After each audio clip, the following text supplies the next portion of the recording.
ரா turmeric powder, பச்சை மஞ்சள் பொடி. அது என்ன அப்படின்னா, நம்ம பொங்கல் டைம்லலாம் கட்டுவோம் பார்த்தீங்களா மஞ்சள், அந்த மஞ்சளை நம்ம காய வச்சு, நிழல் காயல் வச்சு அதை வந்து பொடி பண்ணி நம்ம கொடுக்குறோம். இதில் அதிகமான குர்குமின் இருக்குது. ஸோ இதை வந்து பார்த்திங்க அப்படின்னா தினப்படி நம்ம சாப்பிட்றது நல்லது. அதிகமான ஆன்டி ஆக்சிடென்ட் நிறைந்தது. ஆன்டி ஆக்சிடென்ட் அப்படிங்கிறது என்ன அப்படின்னா, நம்ம வந்து இப்போது நம்ம சமீப காலமாக நம்மளோட அட்மாஸ்பியர்னாலேயும் நம்மளோட உணவுகள்னாலேயும் நம்மளோட செல்கள் பார்த்திங்க அப்படின்னா சிதைஞ்சிருக்குது. அந்த செல்களை ஒரு புதுப்பிச்சு நமக்கு வந்து ஒரு நல்ல செல்லாக உருவாக்கி கொடுக்குற அந்த ஆன்டி ஆக்சிடென்ட் பார்த்திங்க அப்படின்னா நிறைந்த உணவில் வந்து நம்ம மஞ்சளை நம்ம சொல்லலாம். அல்சர் முதல் கேன்சர் வரை நிறைய நோய்களுக்கு இது வந்து உதவியாக இருக்குது. இதை நம்ம வந்து டெய்லியுமே பயன்படுத்தணும். இன்றைக்கி இருக்கிற காலகட்டத்தில் தினப்படி எல்லாருமே பயன்படுத்துகிற ஒரு மருந்து அப்படின்னு கூட நம்ம சொல்லலாம்.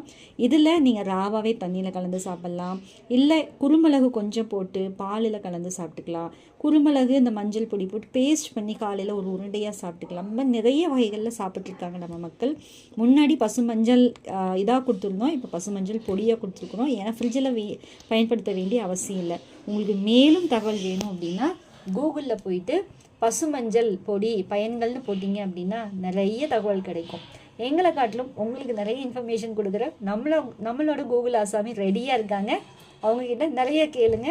தொடர்ந்து இதை சாப்பிட்டு நல்லா ஆரோக்கியமாக இருங்க. நன்றி, வணக்கம்.